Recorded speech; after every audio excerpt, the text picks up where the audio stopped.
Can you hear me now? One. Put one in the chat. One in the chat. If you can hear me, one in the chat. One in the chat if you can hear me right now.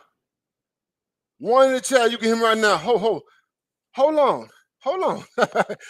I'm going to start this again. I'm going to start this again, guys. I'm going to start this. I'm going to start this one more time, okay? I'm going to start.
I see what's going on. I see what's going on right here.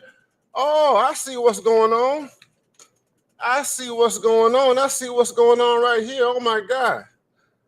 Oh my God. I see what's happening right here. It's good to see you, brothers. It's good to see you all on December the 30th, 2024. December 30th, 2024. I've got 29 people in the chat. I've got 29 people in the chat. I have unmuted BM. I've unmuted. Man, I was trying to start. I'm going to tell y'all what I was doing. I'm going to tell y'all exactly what I was doing. I was playing some KRS-One. I was playing some KRS-One, and what I realized, I had my stuff unmuted. I was pulling in and out my headphones from this right here. I was pulling it in and out my headphones from this right here, and something happened. It turned everything out, but y'all can hear me now. Y'all can hear me now, man. I wanted to blast some KRS. I wanted to blast some KRS-One. Hold on, guys.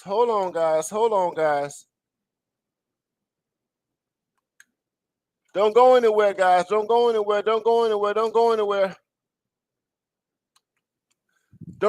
I'm right here. Now, I'm going to tell you straight up. I'm going to tell y'all straight up. You see this man right here? This is why I'm here. We're talking about this man right here, Vivek Ramaswamy. Forget it. I was going to blast some KRS-One. I was going to blast some just to get me revved up. Just to get hold on, just to get me revved up. Hold on.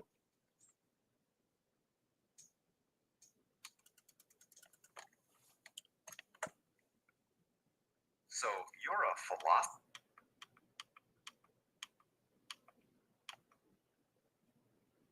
Hold on, guys. Hold on, guys.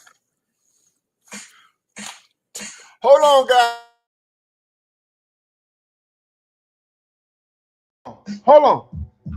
Just hold on, guys.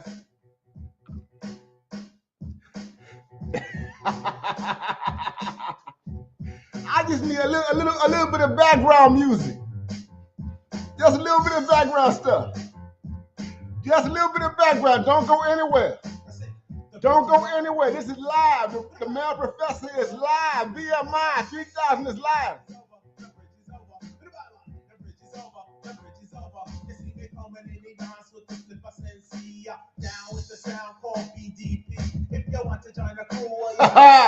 Put one in the chat if you can hear me.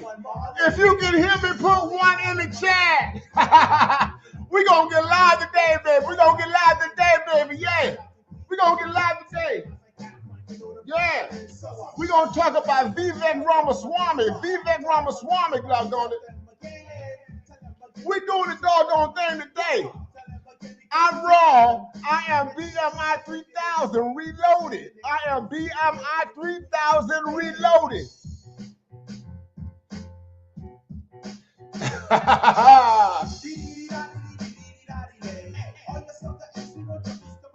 Hey! Hey! Yeah, we're going to talk about him.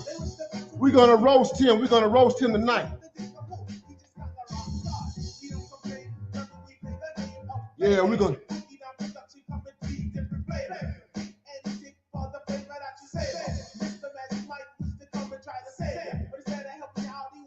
We're going to talk about him tonight.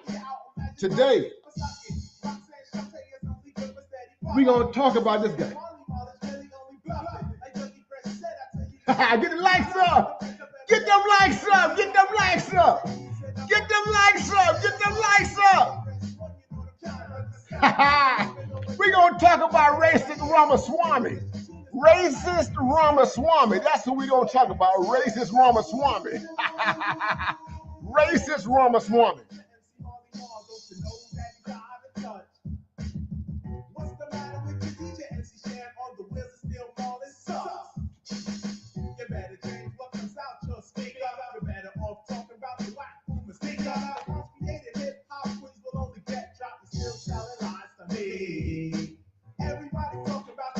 Get the likes up. Get them likes up. Get them likes up.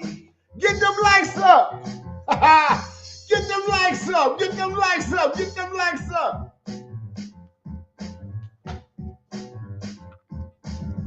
We getting this thing going today. I am BMI 3000. I am BMI 3000. That's who I am. BMI 3000. MI 3000. That's who I am. Woo! What's going on, brothers? What's going on? What's going on? What's going on? What's going on? What's going on? What's going on, my brothers? Yeah, we're going to talk about this thing today, man. We're going to talk about this thing. I'm glad you guys are here. It took a minute. It took a minute for us to get this thing going. It took a minute. What's going on, Arjiza? Arjiza, man, thank you for that support. We thank you for that support. This is BMI 3000. This is December the 30th, 2024. We are on the cusp of a brand new year, and we have a whole bunch to talk about, guys. And y'all see the subject matter right here. Y'all see the subject right here. We are going to talk about racist Vivek Ramaswamy. That's what we're going to talk about right here. Racist Ramaswamy. That is what we're going to talk about. So all you brothers, chop this up wherever you're going to have. Y'all chop this up. BGS, chop it up wherever you need to chop it up. All you other brothers, Dr. Thunder, or whatever, T.S. Johnson, y'all chop this thing up wherever you need to chop it up. You know what I mean?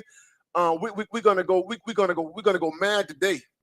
We're gonna go mad today. We're gonna go mad today, guys. I don't have to tell you, brothers. You see what's going on. Y'all see what's going on with the H-1B1 visas. The H-1B1 visas. Let me just say this thing right here. I'm going to put this out here, out front, so that this is the place where we're going to begin. We're going to begin right here. Let me tell you something, black man. Black man, I need you to listen to me. Black man, I need you to listen to me loud and clear. Vivek Ramaswamy will never, ever, ever, ever employ you. Let me say this again. Vivek Ramaswamy is a man, is a South Asian, is an East Indian who will never, ever, ever consider you for a job. Vivek Ramaswamy. Let's get that out there right now in the front. I don't want to wait an hour from now. I don't want to wait 30 minutes from now. I don't want to wait 45 minutes from now. Hell, I don't want to wait 15 minutes from now.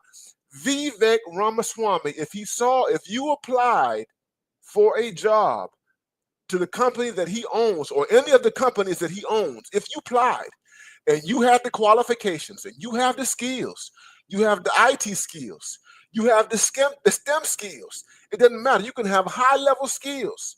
I don't care how many, I don't care the depth of your high-level skills. Vivek Ramaswamy, this man, he would not employ you. This man right here, Vivek Ramaswamy, he would not employ you. This is a man who would not consider your application. This is a man who would not consider you for an interview. This is a man who would make sure, he would make sure that you are eliminated from the candidate pool. Vivek Ramaswamy. That's who this man is right here.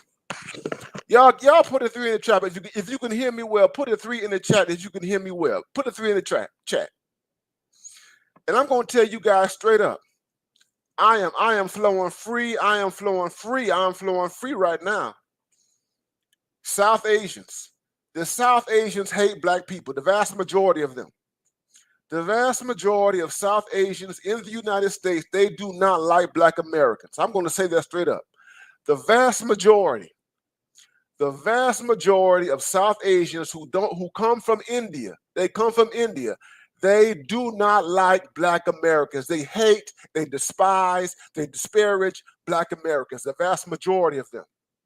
The vast majority of them. God doggone it. This ain't no stereotype. This is not a stereotype. This is a fact. They will take your money if you go to their restaurants, if you go to their establishments, they will take your money. They will gladly take your money, at least in the U.S. In the U.S., they will gladly take your money in the U.S. But don't you ever get it confused and think that they will ever employ you. Don't you ever get it confused and to think that they would ever empower you economically here in the United States. Don't get that confused. Do not get that confused. Don't get it confused. I know South Asians. I have worked with South Asians. I have worked with South Asians who are anti-racist. I have worked with South Asians who know they know who their people are. I work with and have worked with South Asians. They know who their people are.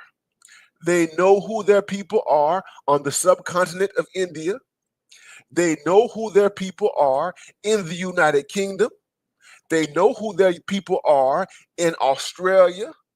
They know who their people are in Canada. They know who their people are in America. They know who their people are in the United States of America. They know who their people are on the entire continent, on the entire continent of Africa. If you want to see who the South Asian really is, travel to Africa. That's what you do. Travel to Africa. If you want to see how these South Asians, these Indians operate, travel to the continent of Africa and you will see explicitly how they operate.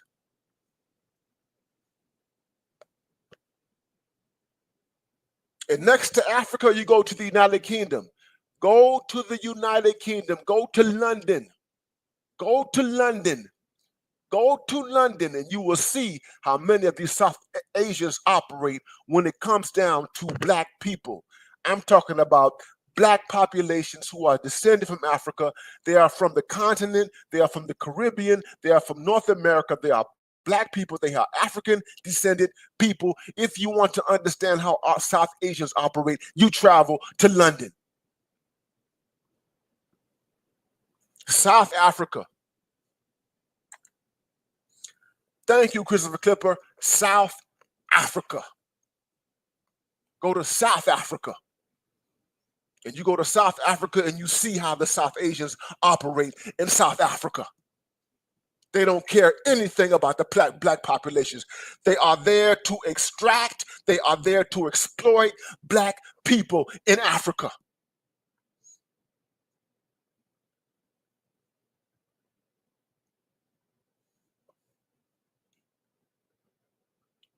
And I'm going to say this is a politically incorrect. Idi Amin from Uganda. Idi Amin, the dictator. Yeah, he was a dictator. Idi Amin. I don't celebrate Idi Amin because he killed a lot of his own people. Idi Amin killed a lot of his own people. He killed a lot of Ugandans. Idi Amin. But not only did he get rid of the people in Uganda that he saw his enemy, but he got rid of South Asians. He got rid of them. He kicked South Asians out of Uganda. He kicked them out.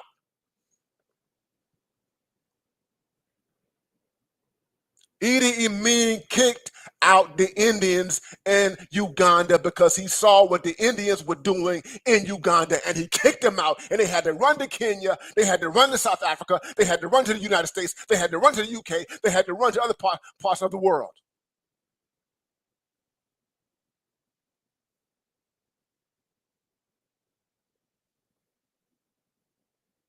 They had to run. Idi Amin kicked them out of Africa, Uganda. He kicked them out.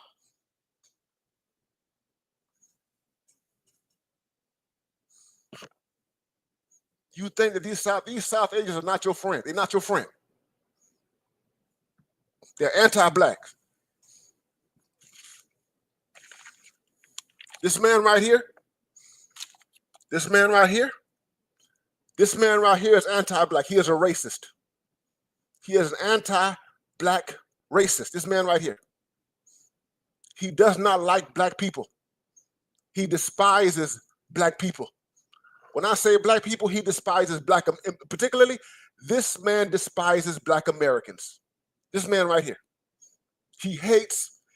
This man right here hates black Americans. He hates us. I don't care how much he loves rap music. I don't care how much he can attempt to rap. I don't care how much he attempts to be an American, and I don't care how much he attempts to demonstrate his knowledge of American history. This man right here, he hates black Americans. He hates black Americans. Okay. This man hates black Americans. He hates them. He sat up there with Charlemagne the God. He sat up there on the Breakfast Club with Charlemagne the God, trying to get Charlemagne the God's audience to support his candidacy when he was running for the presidency. He tried to be cool. He tried to be everything or what have you. He tried to be suave and sophisticated and persuasive and all that kind of stuff. But I'm going to tell you, this man, he's a snake. He ain't nothing but a snake. He's a snake. He's a snake oil salesman. He don't care about black Americans. He does not want black Americans. He does not want black Americans to continue their demands, to continue to push for freedom in a country that belongs to us. A country that belongs to us. A country, America belongs to us. If you are black American, you were born and you were raised here. If you are a descendant of slaves, this is your country. This is your America. If you are a descendant of slaves, this country belongs to you. And this man right here who just got here yesterday, I want you to take that. He just got here yesterday. He just got here yesterday. And he wants to tell us about ourselves. He wants to tell you about yourselves. This man just got here yesterday.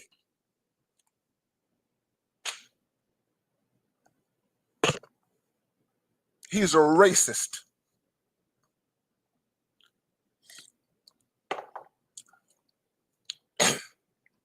Racist Ramaswamy. He's a racist.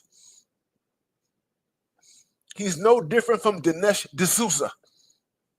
Dinesh D'Souza, another South Asian Indian racist.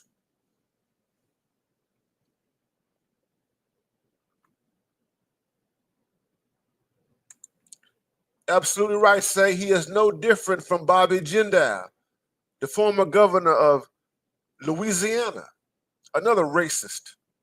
Another racist. Another racist from the subcontinent of India. Another racist. That's what they are. These are racist model minorities who think they're white. These are racist. He is a racist model minority who thinks he is an honorary, no, not an honorary, he is a racist model minority who thinks he's white. He identifies with whiteness. He identifies with the white ruling class. He identifies with white racists. He identifies with white nationalists. He identifies with everything that is white and at the top of the society. That is Vivek Ramaswamy.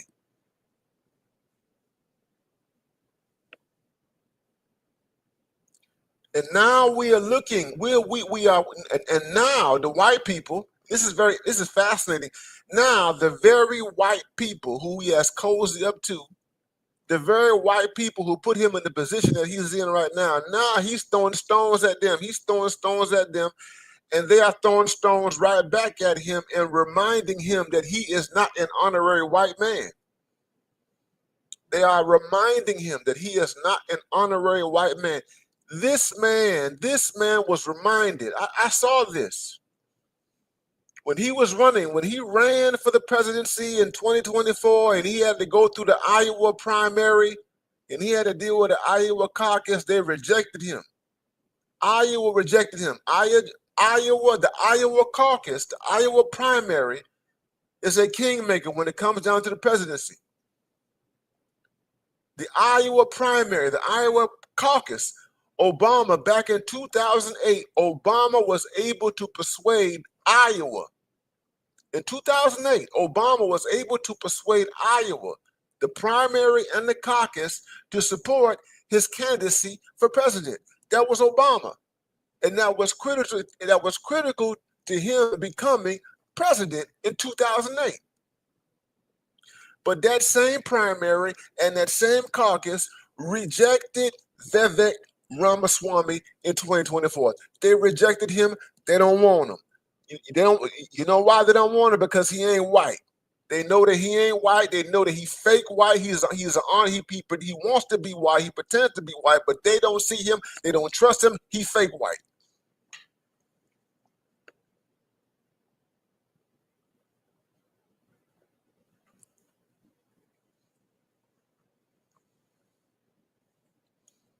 So I want y'all to pay attention to what happens to this man over the next year or so, or 2 years, but not just next 1 year, not 2 years, 1 year. You pay attention to what happens. And I'm telling y'all because you see this. I done read his books. You see this? These are his books. Vivek Ramaswamy, A Nation of Victims. Vivek Ramaswamy. Vivek, I done read his books. Woke Incorporated.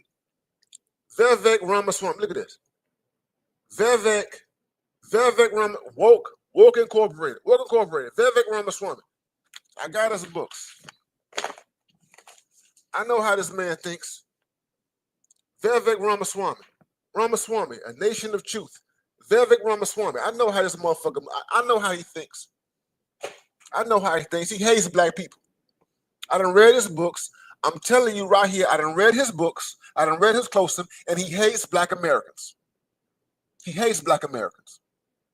He hates you, black man.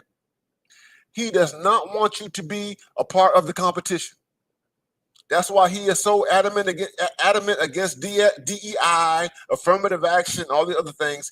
He sees himself as a victim. He sees himself as a victim of black people.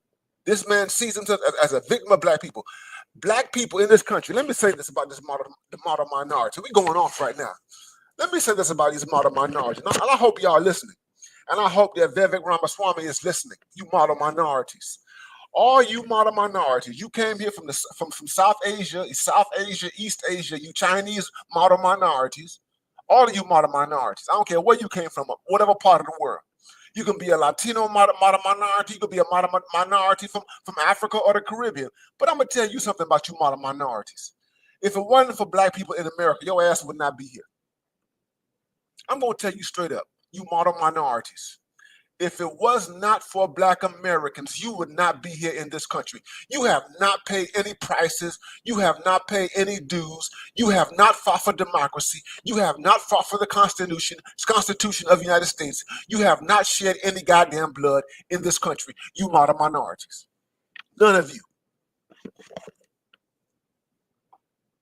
None of you.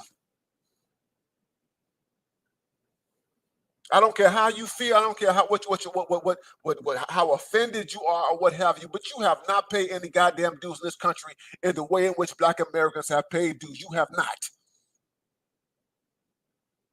You have not lost your lives. You have not gone to jail. You have not experienced social exclusion and ostracization in the effort to pursue a broader understanding of freedom in the United States of America. You have not. You have not. You have not made any sacrifices. You have been nothing but cheap labor. You have been cheap labor. All the model minorities, cheap labor in the U.S. You've been cheap labor, and you have been the pets of white people. The pets.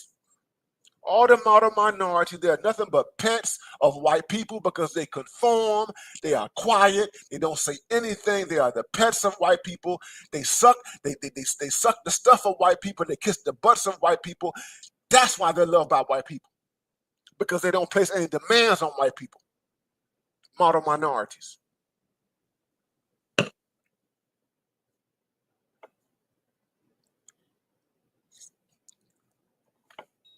And the white conservatives up until now,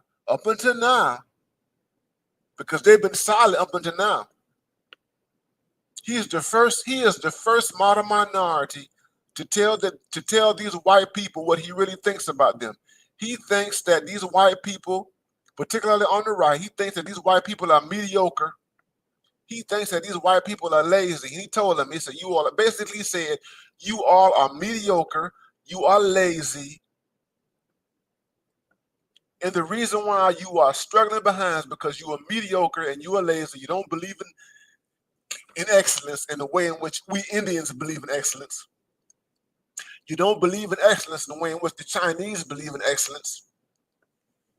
You don't believe in excellence in the way in which the Japanese believe in excellence and all Asians believe in excellence.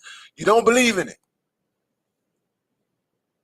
And notice when he talks about these model minorities, he never talks about the Africans, he never talks about the Caribbeans, he never talks about the Nigerians. Ramaswamy never talks about the Nigerians. Ramaswamy never talks about the Ghanaians. Ramaswamy never talks about the Kenyans. Now I'm gonna tell you this. I read his books. He thinks that all the black model minorities, he thinks that they benefit from affirmative action. Now he ain't wrong about that. Now he ain't wrong about that. When he looks at continental Africans, he says in his books that the continental Africans, they benefit from affirmative action because they're black. The continental Africans, they go to universities, they go to the most prestigious and selective universities in this country, and they are accepted under the guise of affirmative action because they're black. And he ain't wrong about that now. He ain't wrong. But at the same time, he's not lifting them up as exemplars of excellence. He's not lifting them up. He's not lifting them up as avatars of meritocracy. He's not doing that. If you like this ism, y'all support this. Y'all support this. This is a Monday afternoon. This is a Monday afternoon. I'm going off. The man professor's going off today. H-1B1 visas. H-1B1. And I'm here I'm glad that this is out in the open. I'm glad everything is out in the open right now. Because the white supremacists, the alt-right, the white nationalists, they going crazy right now. They're going crazy. I love it. They're going crazy. They're going crazy. They're going crazy.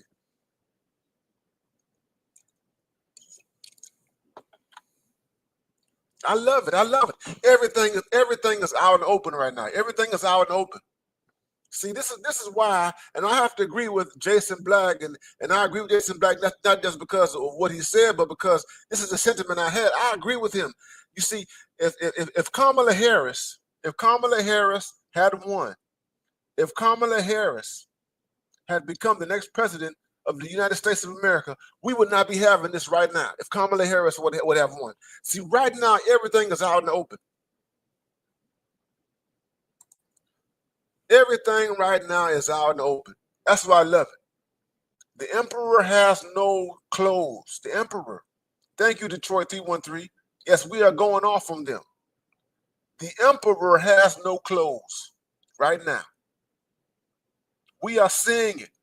You see, I don't know if you remember, I did a stream. I want y'all to go back to my channel. I did a stream almost 2 years ago called The Devil We Know. The Devil We Know. I did a stream over 2 years ago, almost 2 years ago, called The Devil That We Know. And it was a stream about the Republican Party. It was about the Republican Party.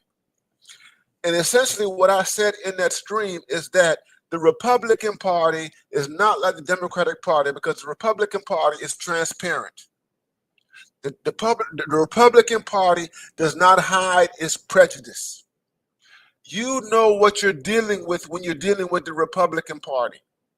I lived in South Carolina for 7 years, the state of South Carolina. And when I lived in South Carolina, I lived in the capital of South Carolina, which is Columbia, South Carolina. And I would go to the State House.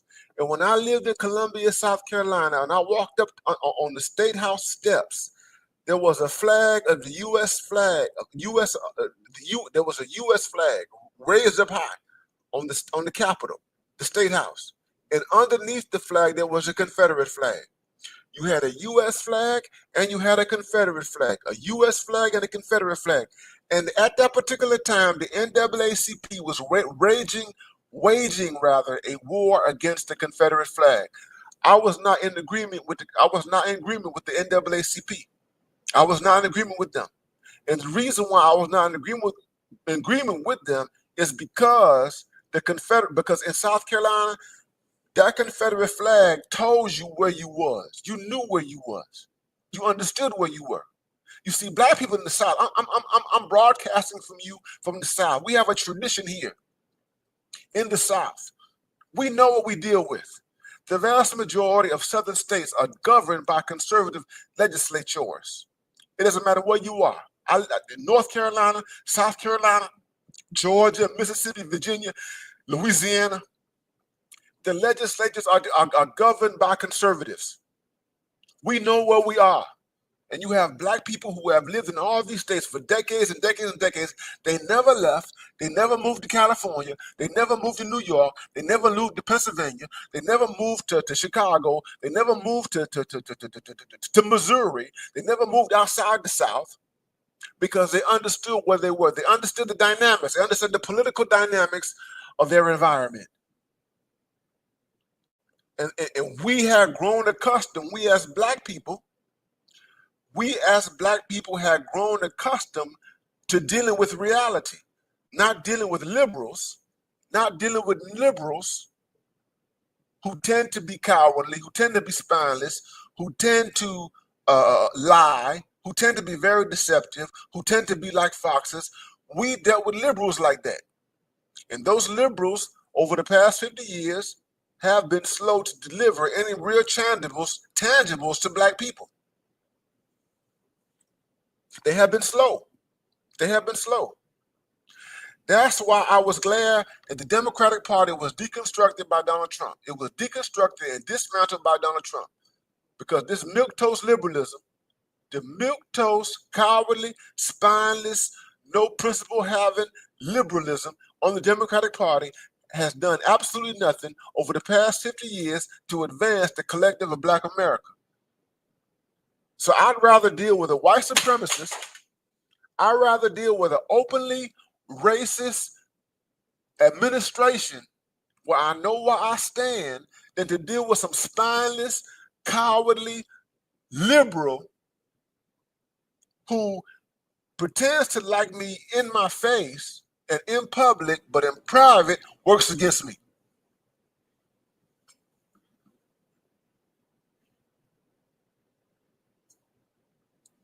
I'm a political realist. I'm a political realist. I am a political realist. I deal with reality. I deal with reality. And the Trump administration has ushered in, and this is just like 2016. What Trump did in 2016 is Trump gave us the emperor with no clothes. He forced America to deal with the raw realities of what exactly it is. Liberals, what they do is they try to mask America. That's what liberals do. They try to hide, they try to conceal the dirty baggage of the United States. But when you have someone like a Donald Trump in office, you can no longer mask it. You can no longer hide the dirty baggage of the United States. You can't hide it.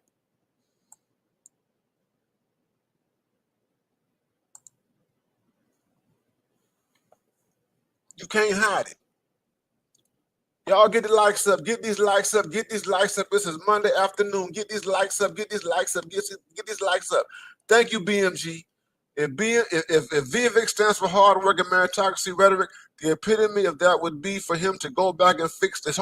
Oh Lord, don't go anywhere. Don't go anywhere, BMG.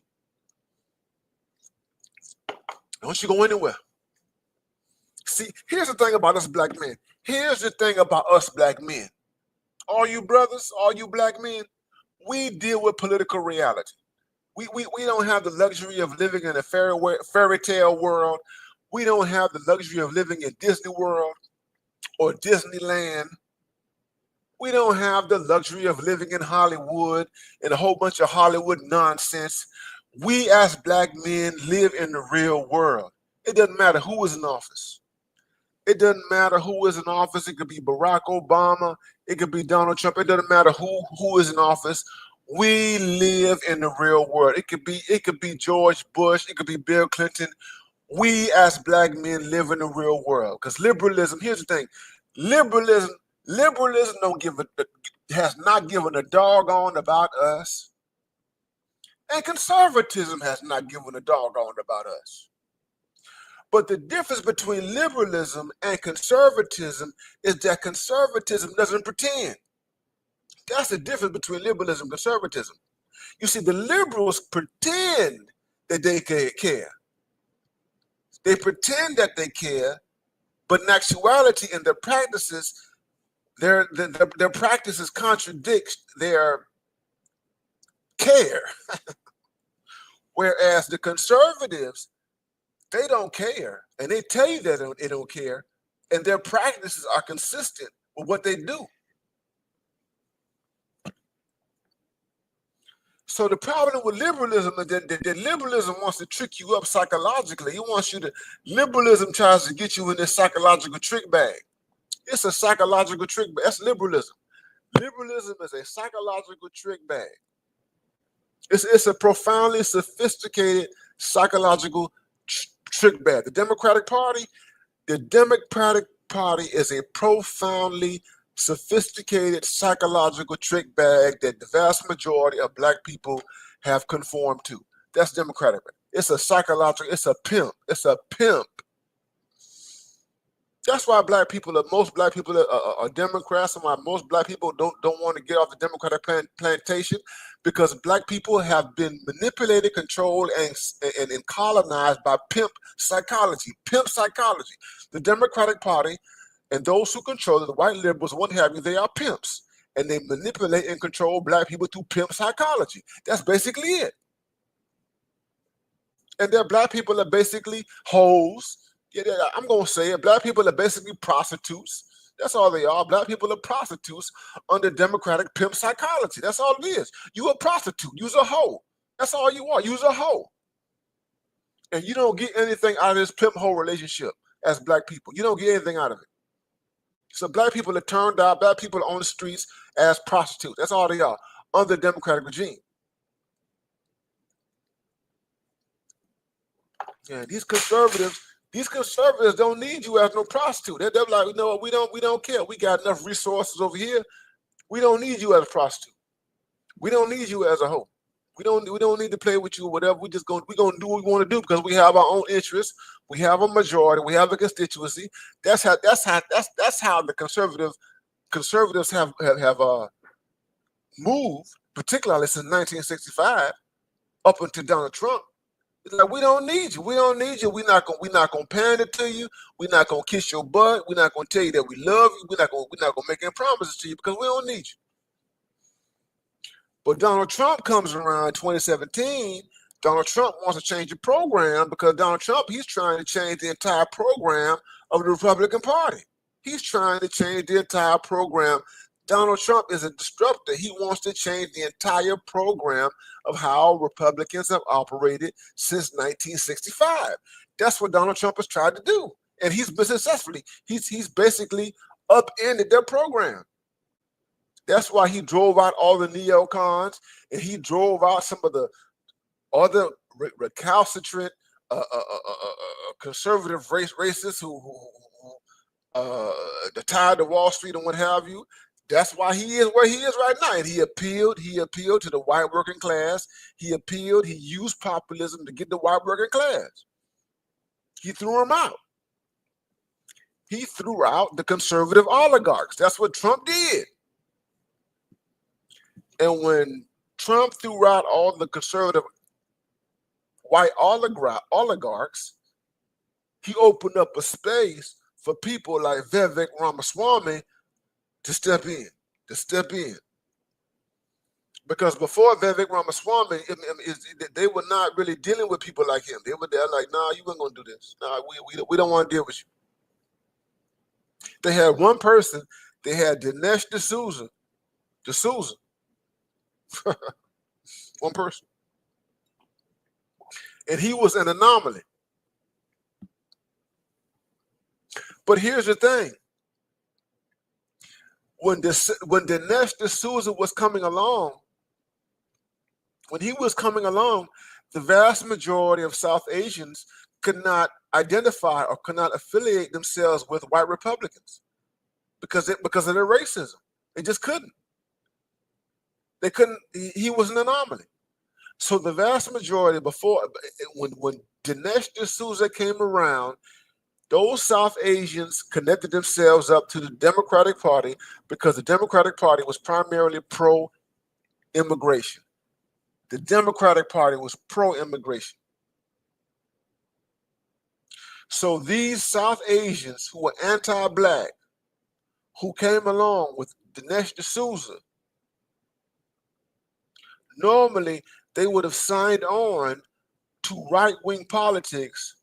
They would have signed on to Ronald Reagan. They would have signed on to George Bush. They would have signed on to George W. Bush, but they did not sign on to those people because those people did not want them. They weren't even thinking about them. The only people who was open to immigration were the liberals. Only the liberals. I'm talking about public immigration. Now, you have the conservatives. You have conservatives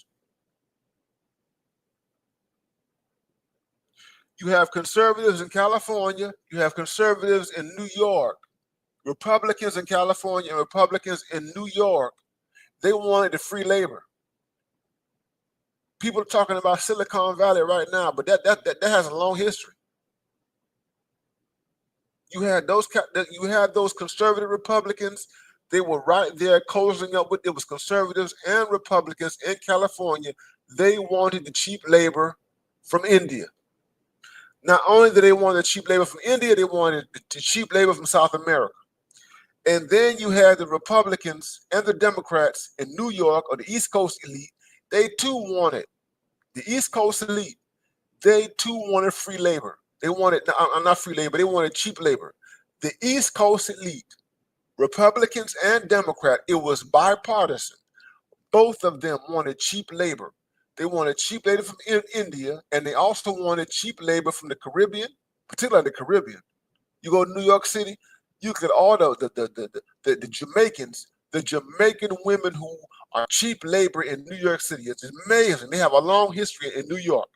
Jamaican women working in the houses of rich white women. But it's not just Jamaican, but they're from Barbados. They're from Trinidad. They're from all over the Caribbean. They have low-level jobs and what have you. And I'm from Miami. They did it in Miami too. They got that cheap Caribbean labor. That's what they got. It was cheap labor.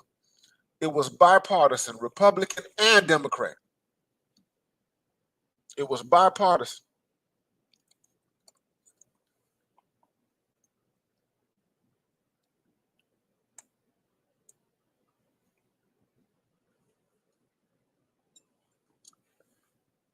So now this conservative movement finds itself in the tizzy. It's in the tizzy now. It's in tizzy. It's in the tizzy. Because Trump became president based on his critique of immigration, especially illegal immigration. And when Trump talked about immigration, he was talking about the worst of illegal immigration. That's Trump. And I've just said this: Trump.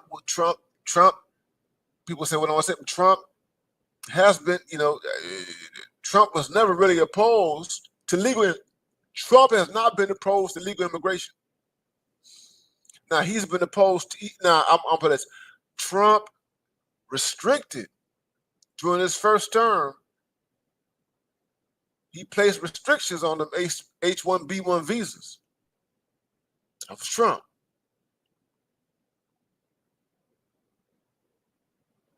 His first term, when he was in office in 2016, there was some restrictions on them H-1B1 visas. He did that. And that sent shockwaves all over the world.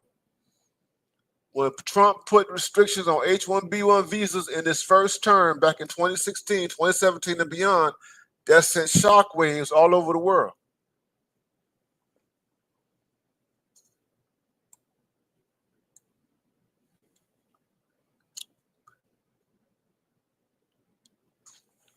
Before he became reelected or elected, this time around, he said that he was open. He said he was open.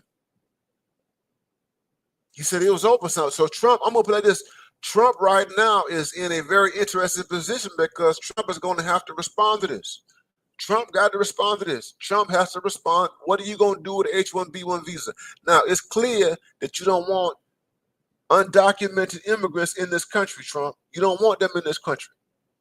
You don't want undocumented immigrants in here, particularly the ones who you perceive as being criminal and disruptive. It's clear you don't want them in this country. But what you going to do about them immigrants who got skills? Some will call them high-skilled immigrants. Some will call them moderate-skilled immigrants. Trump got to speak. He's going to have to speak to that. And Elon Musk has made his voice clear. Elon Musk has made his voice clear about that. And then you got Vivek Ramaswamy, who was directly, he's clear. You know where Vivek Ramaswamy stands. Vivek Ramaswamy, he wants to maintain the H-1B1 visa, but he wants to maintain it primarily for Asians, South Asians, mainly South Asians from India, and then after South Asians from India, you've got those who are from other parts of the Asian world. You've got Chinese, you've got Japanese and everything. Notice, he's not talking about Africa. He's not talking about the Caribbean. He's not talking about black people in the diaspora. He ain't talking about them. He is very specific about who he sees as being the primary beneficiaries of the H-1B1 visa.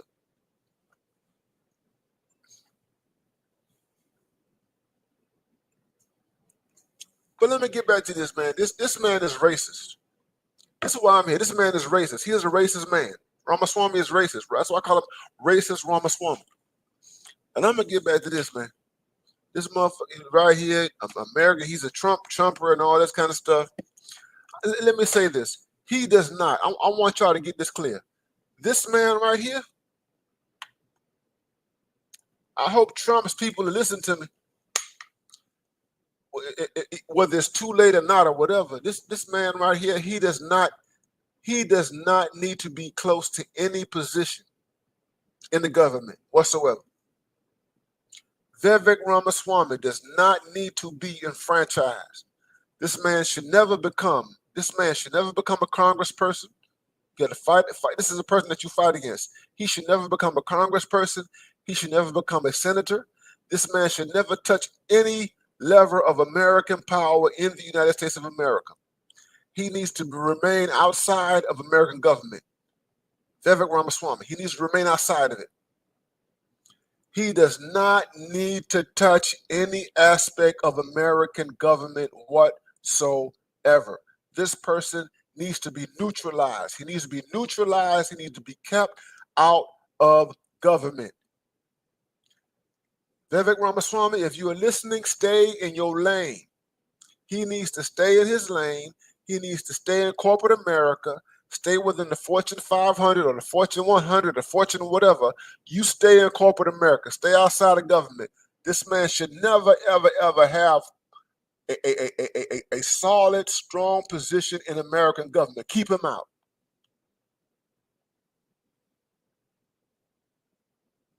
Yeah, and people talking about Ann Coulter. I saw the Ann Coulter stuff. I saw Ann Coulter, and I'm going to be honest with you. Ann Coulter is right. I'm agreeing with Ann Coulter. I'm agreeing with Ann Coulter. Y'all think I'm not, and I'm not right wing. I'm not a right wing person, but I agree. Yeah, you don't need we ain't voting for you. Now I'm not a white supremacist or anything like that. I'm not right wing. But no. He is ethnocentric. He is ethnocentric. He is racist. He is ethnocentric. He is racist. He has not been in this country long enough to understand or appreciate the United States. He doesn't appreciate the Black American experience. He trivializes. I'm going to give you a different argument from Ann Coulter. This is a man who trivializes the Black American experience. That's why I agree with Ann Coulter. I agree with Ann Coulter because he trivializes the Black American experience. This guy just got here yesterday. Let me tell you something. James Baldwin said the same thing about the Kennedys. James Baldwin said the same thing about John F. Kennedy. He said the same thing about R.F. Kennedy in the early 60s. Because back in the 60s, when John F. Kennedy was alive, he was saying things that were kind of similar to what Vivek Ramaswamy says. He was doing that kind of stuff. The Irish were doing that kind of stuff. So you had a man in John F. Kennedy who had become a senator, and then he become a U.S. president, belittling the African American experience. So you had John F. Kennedy, who was an Irish American back in the late 50s, early 60s, who was the first Catholic president in the U.S., saying things about Black people in the U.S. that were belittling to the Black experience. And James Baldwin said, you just got here yesterday. That's what James Baldwin said. I need y'all to go back and study James Baldwin. You look at James Baldwin, what he says about John F. Kennedy. You just got here yesterday. That's what James Baldwin said about the Kennedys, particularly John F. Kennedy. You just got here yesterday, and you got all this to say about Black people in America. You just got here yesterday. You were just accepted last night, and you got all this stuff to say about Black Americans. That's what James Baldwin said, the great, late James Baldwin. He just got here. Vivek Ramaswamy just got here. Fuck him. He just got here. He's paid no dues. He has no blood in the soil. His parents, his family, they have no blood in the soil of the United States of America. No blood. No, they have not died here. We don't owe them shit. We don't owe these goddamn South Asians a goddamn thing. Fuck out of here. Fuck, I owe you something. You just came here last night. Got here last night. And somebody owe you something. Get the fuck out of here.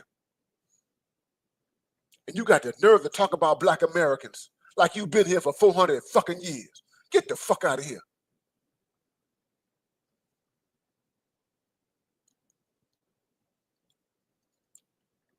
We've been here 400 years, 400 plus years. You just got here. Who are you to talk to us and tell us who we are?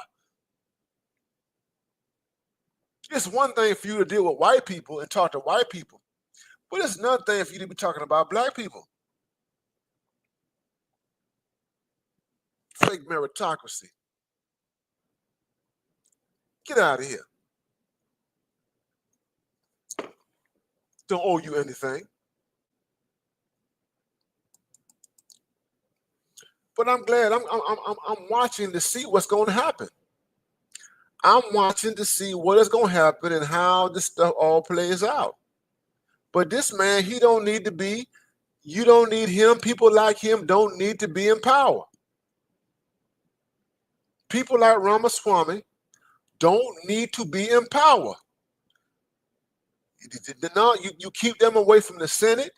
You keep them away from Congress. You keep them away from every level of power in state and government. You ain't been here long enough. I don't care. I don't give a damn. You were born in 1989 or whatever, all that kind of stuff. Your parents came from India. You ain't been here long enough.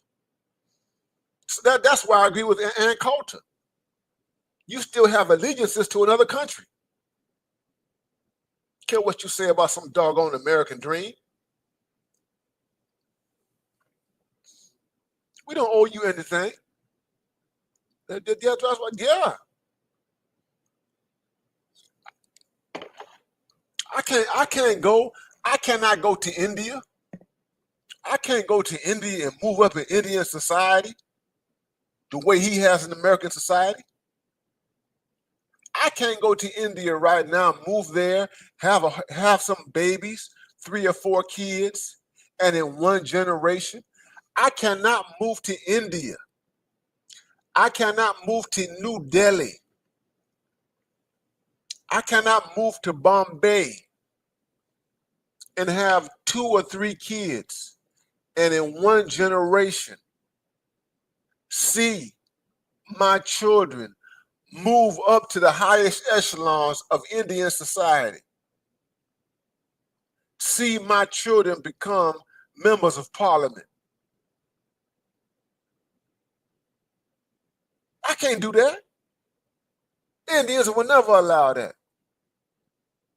Most countries in this country would never, most countries on the planet as a black man, they would never allow that to happen.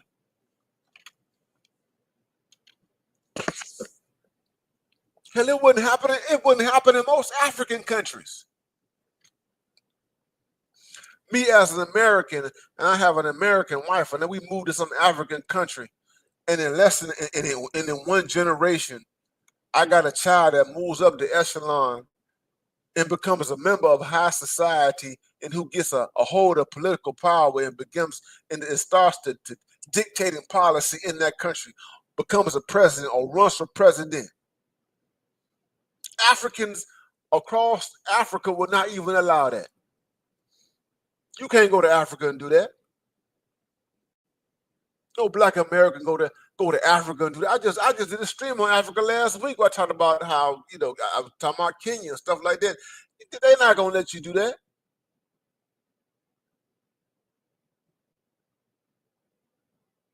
Hell, Nigerians right now are catching hell in South Africa. They go in there, the Nigerians are outperforming everybody and they don't like it. The Nigerians are going to South Africa and the South Africans don't like it. They're pushing back against that. They don't want the Nigerians. Here's the thing, the South Africans don't want Nigerians taking over their stuff.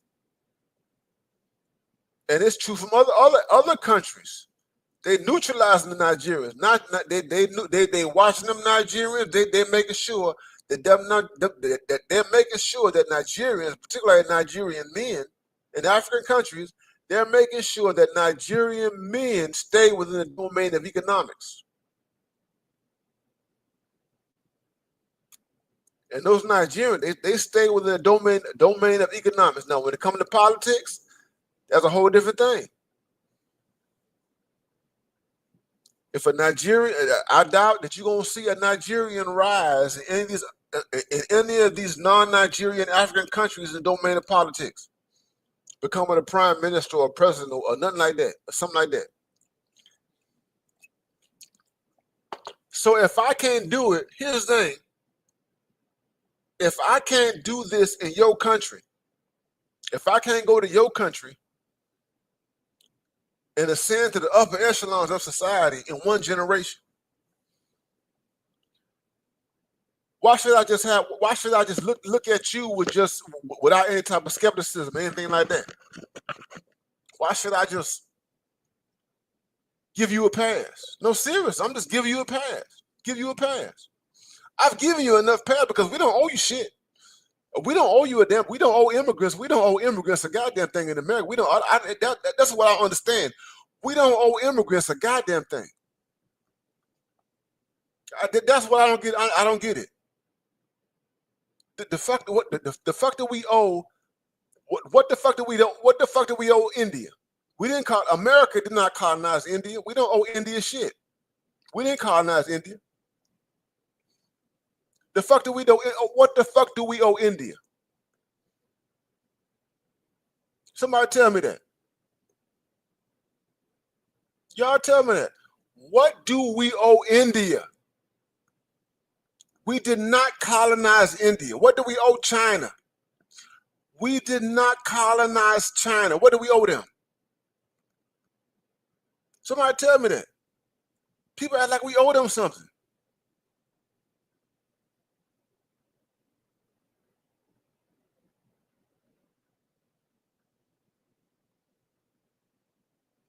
Now, you can make some arguments about South America and Central America and what have you, and how American destabilized countries in South America and Central America. We can talk about how America destabilized certain countries in Africa or what have you. We can talk about that. But even when we talk about that, it's like, well, what at the end of the day, we're not obligated to enfranchise you. At the end of the day, we're not obligated.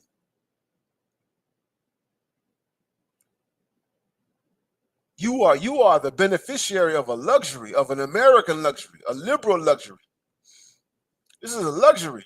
We don't owe you shit. And Black Americans don't owe these people anything. We don't owe anything. And that's the thing. You gotta tell these, and this is why Black people right here in America, you gotta tell these people, y'all ain't did shit. These South Asians ain't done a goddamn thing to advance freedom in this society. I'm gonna say it right here. They haven't done a goddamn thing. Not one thing. Show me the Indian version of a Jesse Jackson, the Indian version of an NAACP, or Indian version of an Urban League. Show me anything, that doggone it. What the fuck have they done? They haven't done shit. We don't owe them a goddamn thing. I'm gonna say, you can call me ethnocentric, you can call me whatever you want to call me, but we don't owe them shit. And I'm being pushed over the edge because this people, Ramaswamy represents this model minority. He is a this model minority which has been weaponized against Black America, and these people work against us. People like him, they work against us. They talk this meritocracy talk. Meritocracy. Ain't no such thing as a meritocracy. This man came here, he was middle class. So you have these immigrants, American, his parents benefited from an H-1B1 visa. That's the other thing. His parents benefited from that. So you have these people who come from India, they come from parts of Asia, they are already middle class, they are already university trained. And they're leaving in their countries because their countries have been afflicted by communism, or the countries are recovering from, various expressions of socialism or whatever, just poverty writ large or whatever, and all kinds of oppression and constraints. And they come over here already middle class. They have skills. The best and the brightest of their countries are not coming over here. They're bringing people who are already developed. And white people have used them. White people have used them economically. And they've benefited from the way in which white people have used them economically. And they have advanced up the food chain. And they start businesses, and they get in part of they become a part of the infrastructure of the United States. They have not worked to fight against racism. They haven't fought against any racism.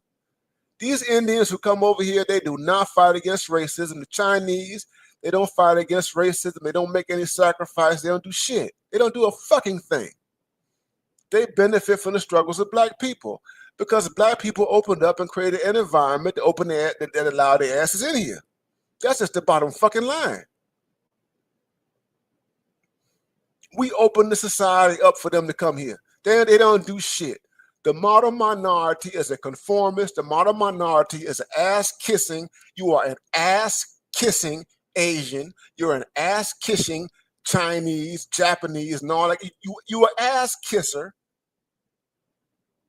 and you tolerate the racism. That's basically what you do for low dollars. And then you consolidate your resources with other Asians and you build your own stuff. We get it, we understand. And then you identify at the end of the day, even though you see the racism, you benefit at the end of the day from what black people have done. Because as long as black people get the brunt of racism, as long as black people are the face of hatred and anti-blackness, you get to be free.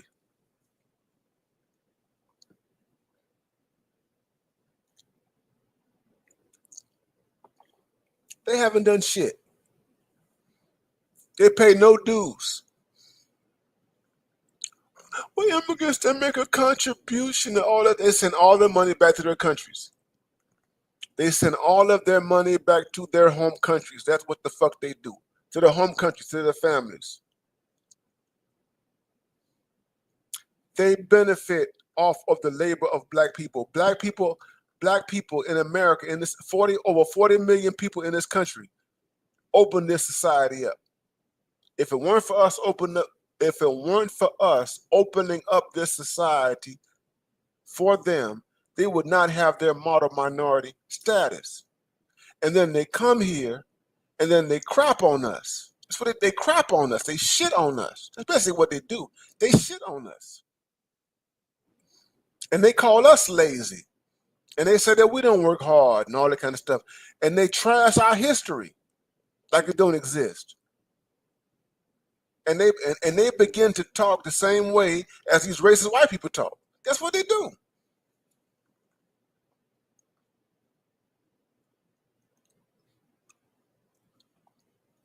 And then when they start catching hell, here's the thing. When they start catching hell, when these white people like David Ramaswamy now, and all of them, now the white people are saying, you know, we got to get y'all up out of here. That's what the white people are saying. The white people are saying, yeah, we got to get y'all up out of here. We were sleeping on y'all. We were sleeping on y'all for a long time, but now we got to get y'all up out of here. That's what the white people are saying. That's what the white people on the right, we got to get y'all up out of here because y'all a problem.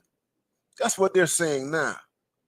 All you, the H-1B1 visa, South Asian and other Asians from China, Japan, other places, we got to get y'all up out of here. That's what the white people are saying. We got to get y'all up out of here because y'all a problem. Y'all messing up our bag and our money. And y'all messing up our status in the world. So we got to get y'all up out of here. That's what the white people are saying right now. That's what Laura Loomer is saying right now. That's what the hardcore right wing, the racist wing of the Republican Party, the racist wing of MAGA, that's what they're saying. We got to get y'all up out of here right now. We got to get y'all up out of here. And then when the racist wing of MAGA, the Republican Party, says, we got to get y'all up out of here, and they serious about it now. Oh, don't get it twisted. The racist wing of MAGA is serious about getting y'all up out of here. And when they get serious about getting y'all up out of here, then what do? You start looking at black people, black Americans. You start looking at black Americans, and then you look at black Americans and you say to black Americans, well, are you going to help us? Are you going to defend us? Are you going to stand with us? Are you going to be our allies? Are you going to be our friends? Are you going to promote us? Y'all get this thing. You know what? Hold on, man. This ism, hold on, let me stop right here. This ism, do y'all understand this ism? You're not getting this anywhere else but from BMI 3000 Reloaded. Do y'all understand that? Ain't nobody raw and funky and live like me. This ism is coming here. Y'all get that Cash App $ BMI 3000. Cash App BMI 3000. Y'all know I'm up here doing the doggone thing. Cash App $BMI 3000. What's going on with y'all? You know, you're not gonna get this anywhere from anybody else. Not from these ignorant ass niggas on YouTube who don't read no goddamn books. Yeah, I said what I said. I said what I said.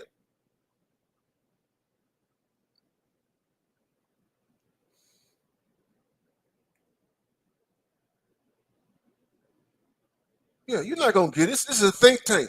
This is a think tank channel. Yeah, the black, where y'all at? The so-called think tank people. This is a think tank channel.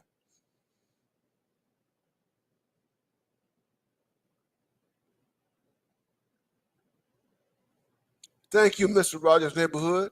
Think tank channel. You do the doggone thing. These white people are saying we're gonna get y'all up out of here. We're getting y'all up out of here. They serious too. The MAGAs are hardcore. The MAGAs are hardcore. And I don't mess with them. The MAGAs are hardcore. I don't mess with them. I don't fight them. And I know who they are. I know who MAGA is. I don't fight them. I know who they are. I know who MAGA is. I know who MAGA is. I don't fight them. Because MAGA exposes America as it is. MAGA puts everything out there. MAGA. That's what I like about MAGA. That's why I don't deal with liberals. I don't deal with liberals. I don't like liberals. I don't deal with liberals, the Democratic Party, because it's cowardly. The Democratic Party has no backbone. It's a bunch of bitch-ass motherfuckers. That's all it is. Democratic Party is a bitch-made, cowardly, hoe-ass motherfuckers.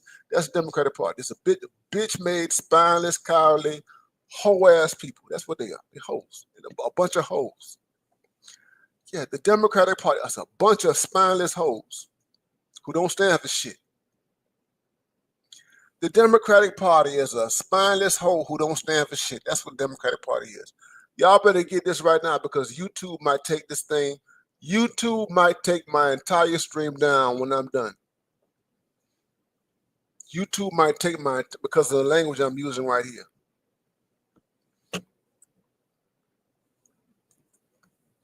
That's why I need y'all Cash App $BMI. You know what? I'm not even going to monetize this. I'm not going to even monetize this.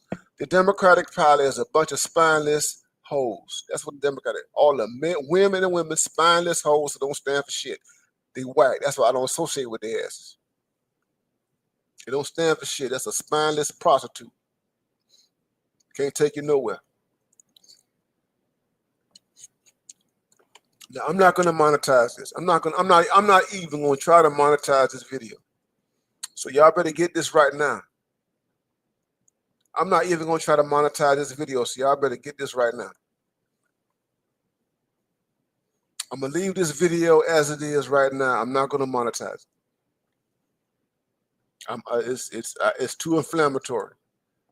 This thing right here is too inflammatory.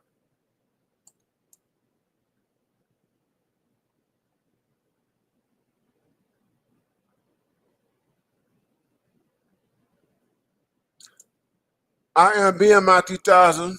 BMI 3000.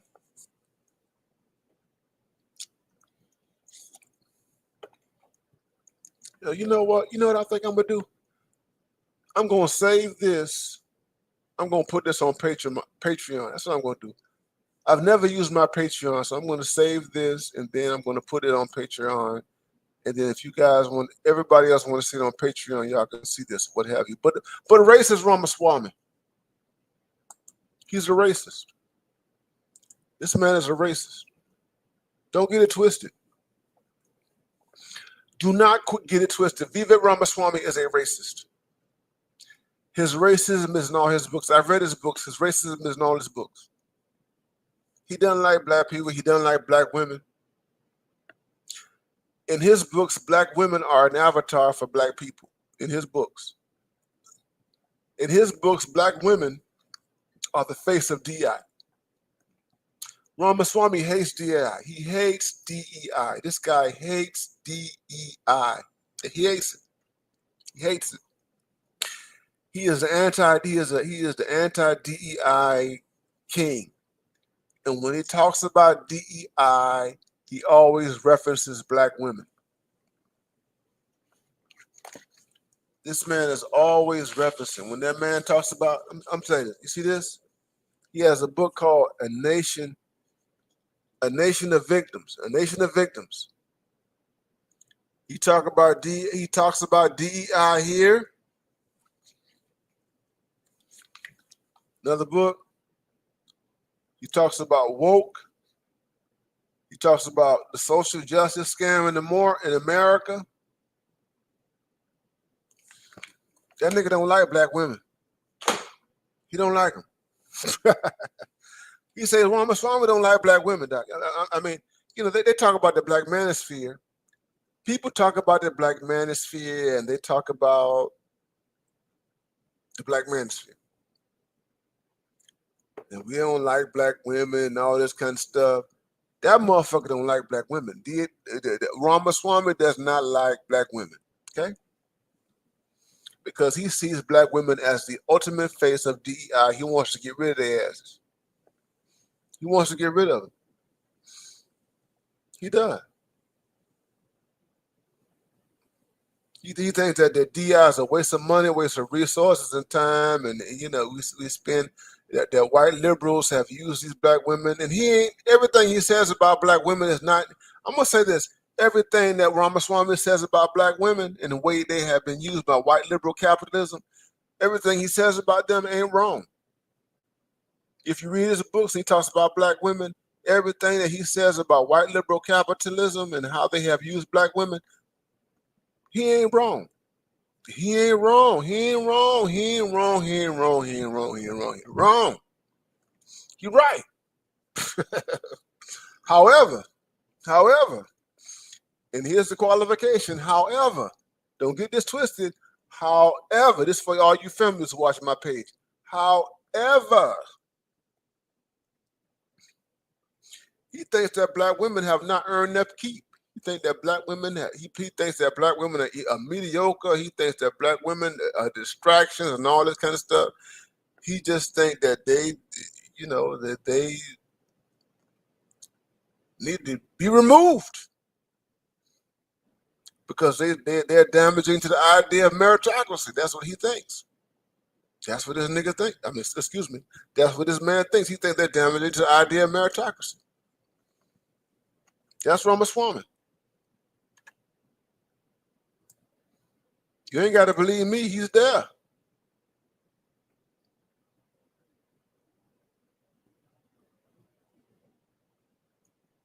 He thinks that black women are damaging to the very idea of meritocracy.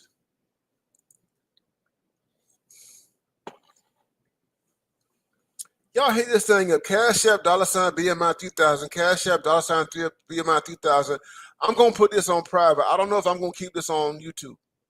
I'm being honest with you. I don't know if I'm going to keep this video on YouTube. I may keep it there. I might just let it float, monetize or whatever. And y'all got to find it, install it. You know, I told y'all I'm not here for the money.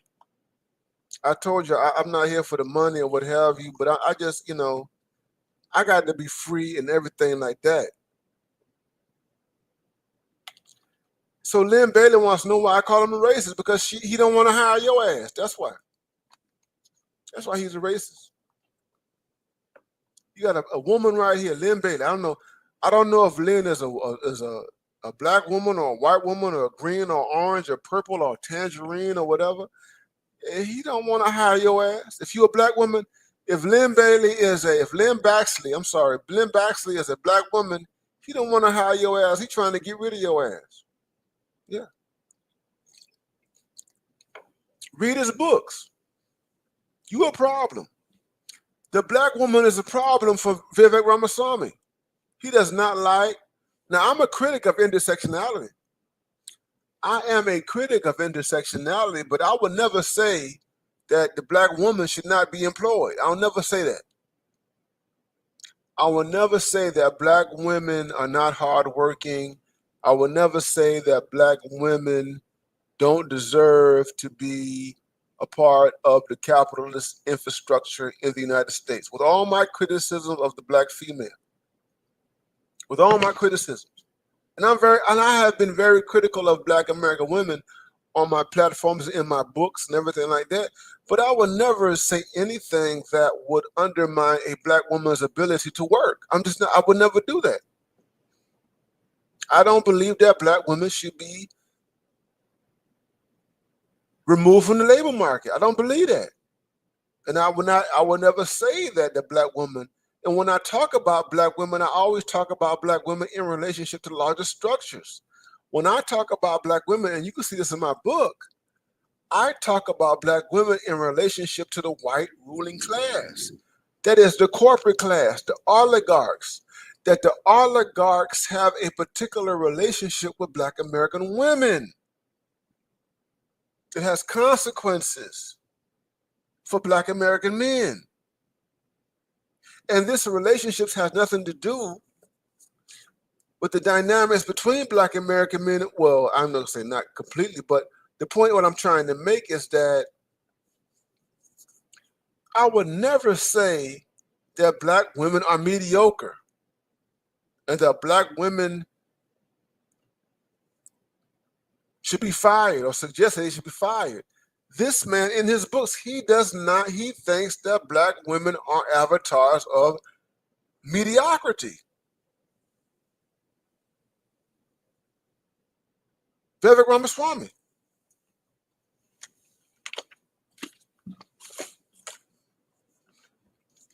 It's in this book.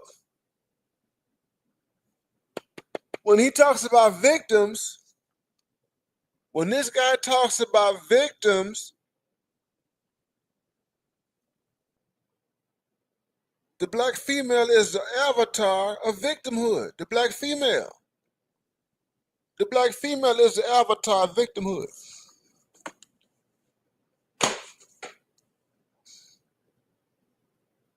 Fire her. Fire her.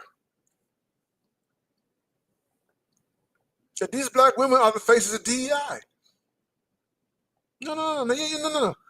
The black woman is the face the black woman is the face of DEI. The black woman.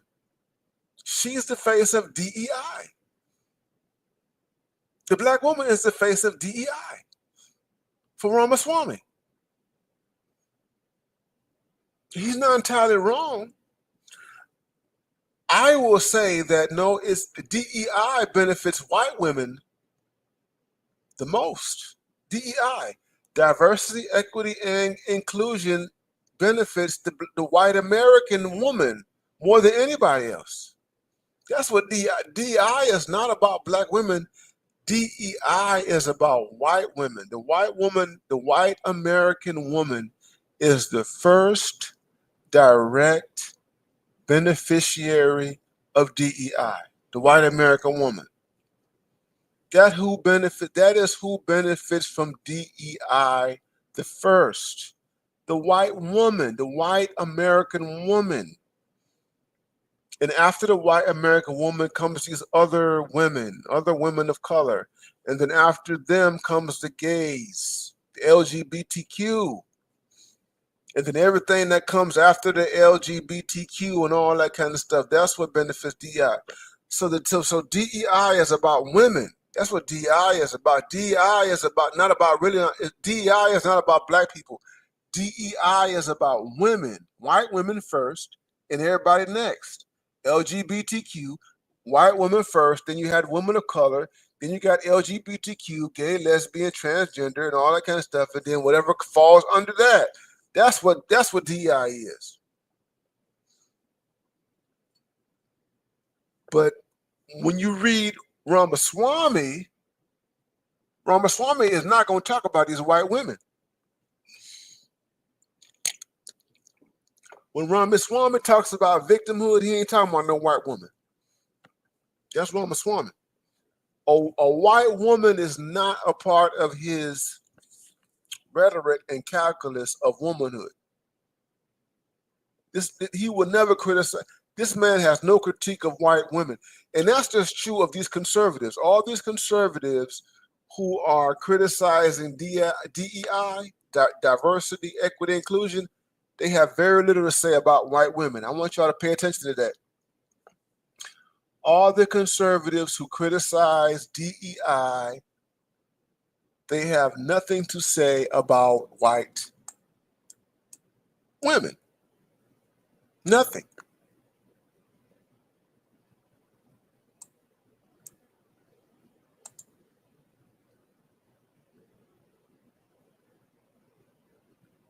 They have nothing to say about white women.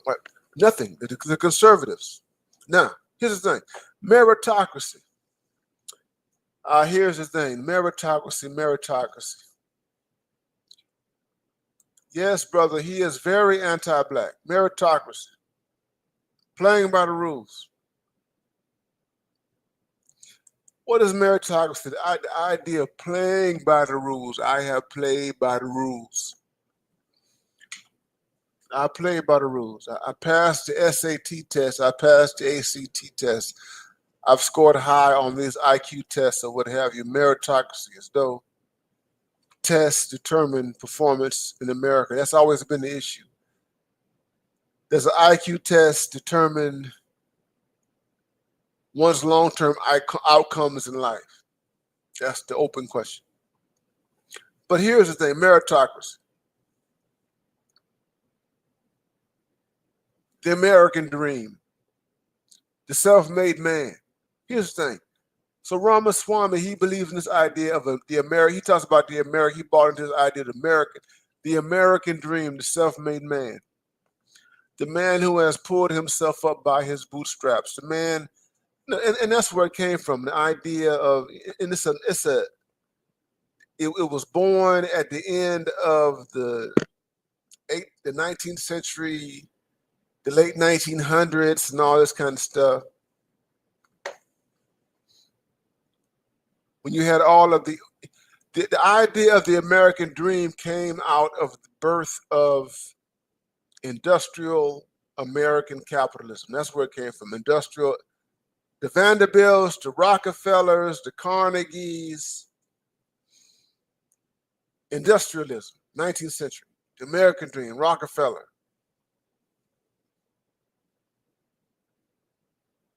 Stories of these men, the stories of men who came from poverty, stories of men who came from meager beginnings, who gave themselves over to business and finance and making money and stuff like that.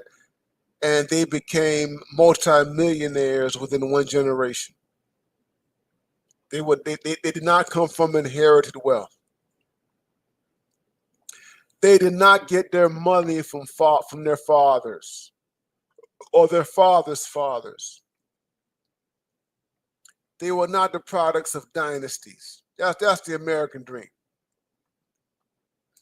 You become a wealthy person in one generation, and you are not the beneficiary of a dynasty. Your father was poor. Your father was poor. Your father's father was poor. But here you are You got lucky and got rich in oil. You got lucky, you got rich in railroads. You got lucky and you got rich in coal or some type of industry, and you had to break your back. These were the first venture capitalists. These were the first venture capitalists in the United States. The first venture capitalists. There were no regulations or what have you. Coal mines, oil, steel, so on and so forth, gold. Super wealthy people, railroads. Super wealthy people, no regulations, no monopolies. No. Monopolies, not no monopolies. Monopoly capitalism.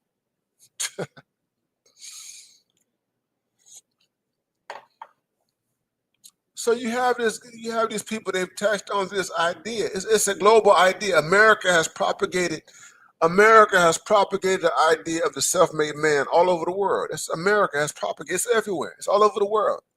It's on every continent. Everybody believes in it. It's a belief. It's an ideology. The self-made man is an ideology that's all over the world, that was marketed and propagated by America. It's all over the world right now. Wherever, it doesn't matter where you go. American capitalism.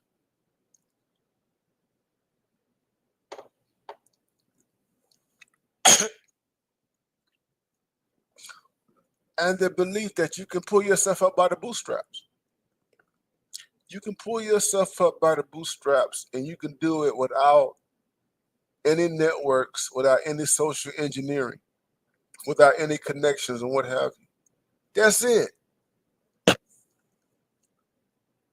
And that you elevate you elevate exclusively on your ambition, self-determination. You elevate.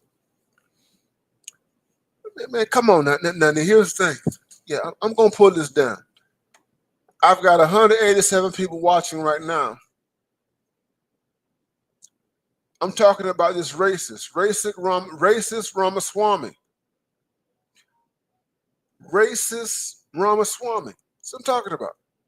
I'm trying to help you to understand how this dude has got the way he is right now.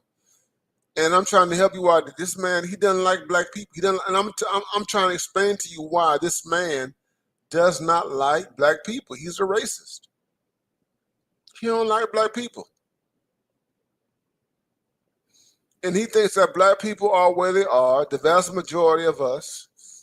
This man thinks that the vast majority of black people are where we are because of laziness, because of the lack of initiative and what have you. He really believes that America has made this country open to us and that we have just simply ignored opportunities and what have you, and all we do is complain. That's what they say. All we do is complain. All we do is complain.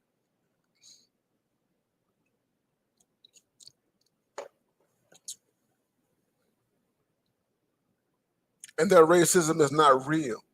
It ain't a real thing. That's the bottom line. Racism is not a real thing if you are a black person. That's what these people say. It ain't a real thing.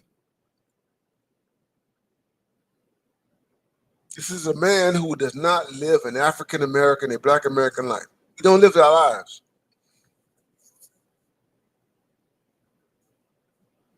But let me get back to what I was doing before. The American dream. That you can just pull yourself up by the bootstraps. Meritocracy.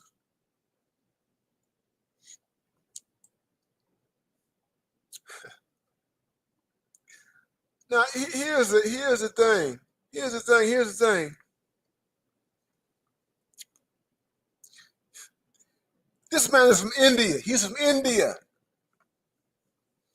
You have a man who was from India who comes from the very top echelon of his society. He comes from a caste system. He is a Brahmin. Vivek Ramaswamy comes from the very top echelons of his society is he is a Brahmin. I teach this stuff in my classes. I talk about the caste system in India in my classes. You have those who are up here. You have upper echelon people who are part of the upper caste. They have a caste system, and you have lower caste. And then under the lower class, you have an outer caste. You have untouchables. You have an upper class. You have the Brahmins. You have the priests. The priestly class is at the very top. They're part of the upper caste. And underneath the priestly, you have the merchants. You have the warriors. They are a part of the upper echelon.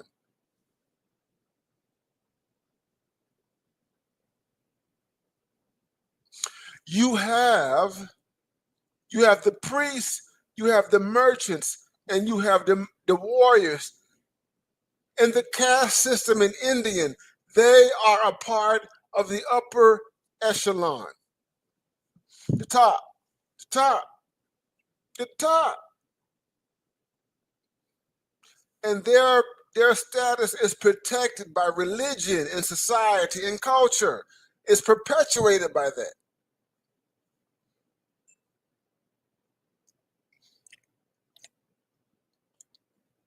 And then outside of that, you have the servant class. They call them the Shudras. The Shudras, the servants. These are the people who do the work. These are the masses. They do the work that nobody else in the upper class wants to do. They do the drudge work. They do the hard work. They do the physical labor, the manual labor. That's what they do. The manual labor, the domestic work.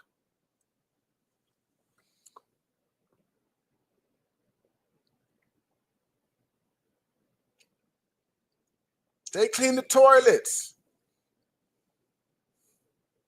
They wash the floors.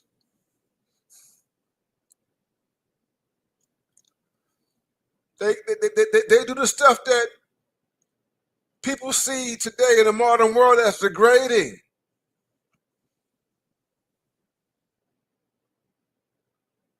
And then underneath them, you have the outer classes.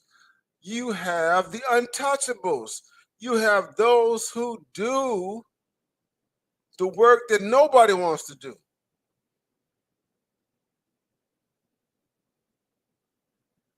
These are your sewer people. These are the sewage. These are your slum dogs. The slum dogs. These are the slum dogs. The slum dogs. That's what they are. These are the slum dogs at the very bottom. The slum dogs, the outer caste. The slum dogs. These are your untouchables. They're slum dogs. They work in the sewers. These are the sanitation workers. Who wants to do sanitation work? Who wants to take out the garbage? Clean the toilets, fix the toilets. Who wants to do that? In a class stratified society.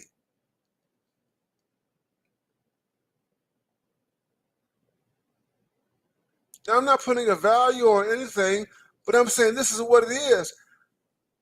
Vivek Ramaswamy does not come from the slum dog. Vivek Ramaswamy is not a slum dog. He does not come from the slum dog classes.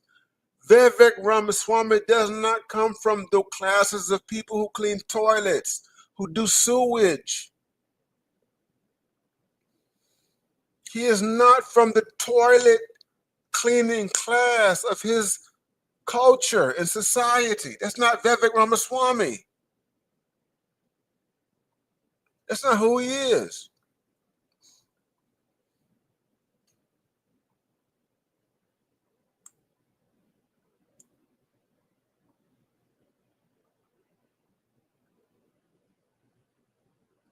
Vivek Ramaswamy does not come from the slum dogs. He comes from the upper caste, up, the top.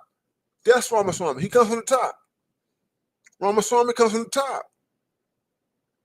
He is not the servant class. He's not from the slum. Ramaswamy is from the top.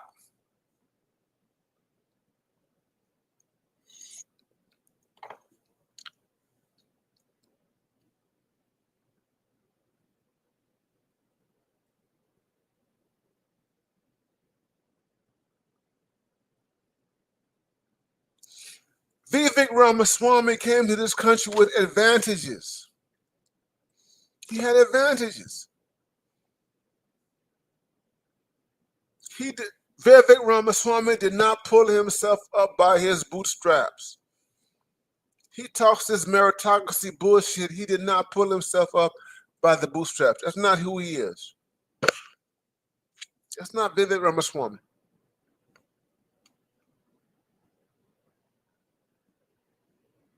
He comes from the top. He came from the top. And he came to this country. His parents came from the top. His parents don't come from the bottom. His parents came from the top.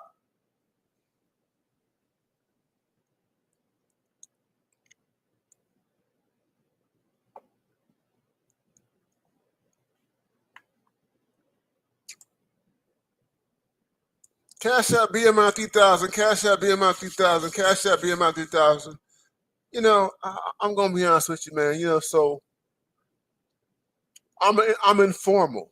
The way I do my streams, my live streams, I tend to be very, very informal and casual and all that kind of stuff. And y'all see me. I show my warts. I do my drink. But I'm going to be honest. I'm going to be arrogant. I'm going to be very arrogant when I say this. I'm going to be very arrogant right here. Very arrogant. My content, you're not going to get this anywhere else. You're not going to get this anywhere else. And the reason why I say you're not going to get this anywhere else is because I don't talk out my ass. I'm being casual right now, but I'm telling you,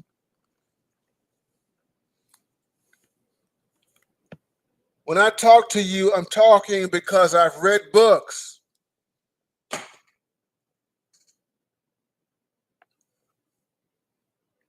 I'm not talking from some TV or whatever. Anyway, I'm not going to go there. I'm going to leave it alone.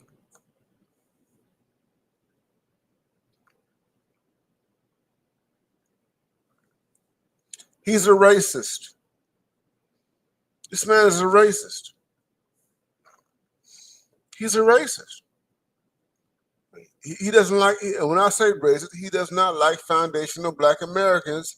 He does not like ADOS, American Descendants of Slaves. He hates us. Vivek Ramaswamy he hates Black Americans. This is a man, he plays the game. This is a man who hates Black Americans.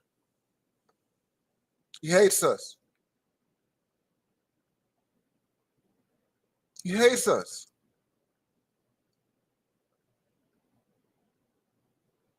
He's a model minority. And unfortunately, the model minorities in this country have not distinguished themselves from him. They have not. He hates us. White people let people like him in the United States. White people. White people allowed people like Vivek to come to the United States. And these people who come to the United States, they develop themselves, they enfranchise themselves, and then what happens is that they identify themselves with white racism. They identify themselves with white racism, anti-Blackness. That's what happens. They become anti-Black over time. White people let them in, and you give them enough time, and if you give them enough opportunity, they will overtly express their hatred of black people. They will overtly express their hatred of black people. If you give them enough time, they will overtly express their hatred of black Americans. Give them enough time and you give them enough exposure and resources, they will do that.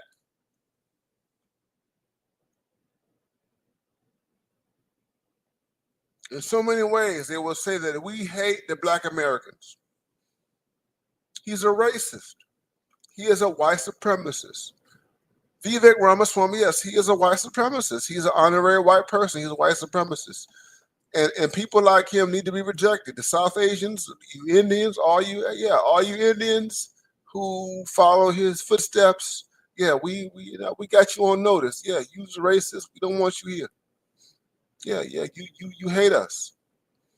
All you Indians who are like Vivek, all you South Asians who are like Vivek Ramaswamy. We get it. You hate us. Yeah, we gonna get your ass up out of here. We gonna do what we gonna do to get your ass up out of here. We don't need more, and we don't need more white supremacists. We have enough black Americans. We have enough white supremacists. We have enough white supremacists in the white population. We have enough white supremacists in the white population. We don't need more. That's what it comes down to. We have enough white people to hate us. I want y'all to get this clearly, and I want y'all to snip this. I want y'all to cut this and everything. We have enough white people as black Americans. I'm a black American. I'm speaking as a black American. We have enough white Americans in America, in the United States, to hate black Americans. We don't need additional populations to hate us. We don't need additional South Americans. I don't give a fuck where you're from, Brazil, the Dominican Republic, Venezuela. I don't give a fuck where you're from. We don't need additional hate. If you're from Africa, Caribbean, from the Caribbean, yeah, no. It is what it is. You Africans, y'all got to work that shit out. You Africans and you Caribbeans, y'all got to work that shit out. You coming over here and hating on us and fucking on us and telling us and saying we ain't shit, we ain't got no culture and all that kind of stuff. We're gonna get you the fuck out of here too. Yeah. If you Caribbeans and you Africans are gonna side with the white dominant society against us and say that we're deficient and we're fucked up and that we should not be enfranchised, no, yeah, we're gonna get you the fuck out of here too. I don't care what part of Africa you come from. And I love Africa. I travel to Africa all the time.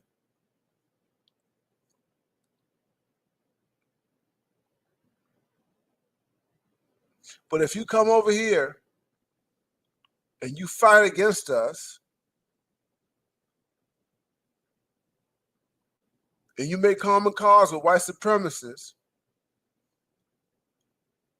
we gonna say get you the fuck out of here too. Get you the fuck up out of here too. That's what we're gonna do. We're gonna get you the fuck up out of here too.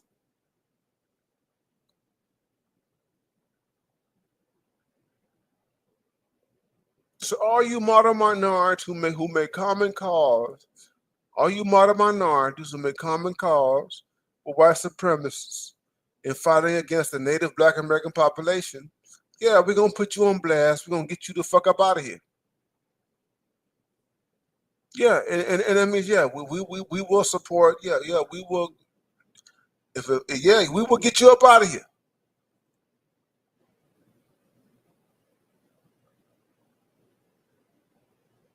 It's the way it is. We're not playing this game. because these white folks want to use you to fuck up our stuff and manipulate us and all that kind. No, no, no, no. We've been here 400 years. You just got here. You just got here last night. We've been here 400 years. You just got here last night. If you work to undermine this, we're gonna get your ass up out of here. That's just the way it is. We're gonna get your ass up out of here. We're gonna put your ass back on the plane, the boat, or whatever. Get your ass up out of here. You ain't gonna be here.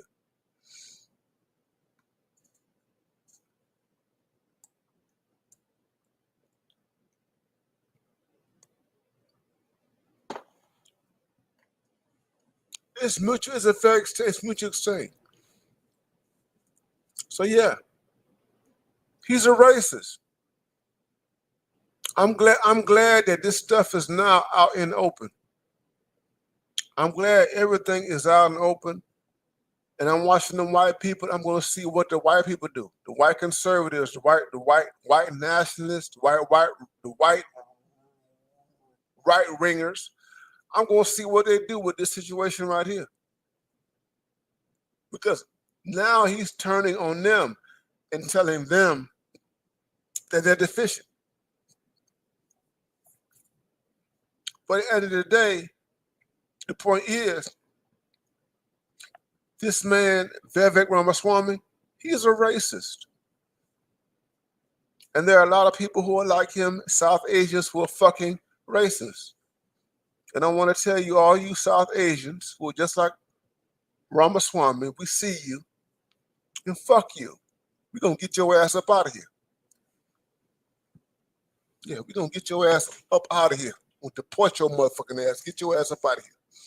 Especially you motherfuckers who work to fight against Black Americans. Yeah, we're going to get your ass up out of here.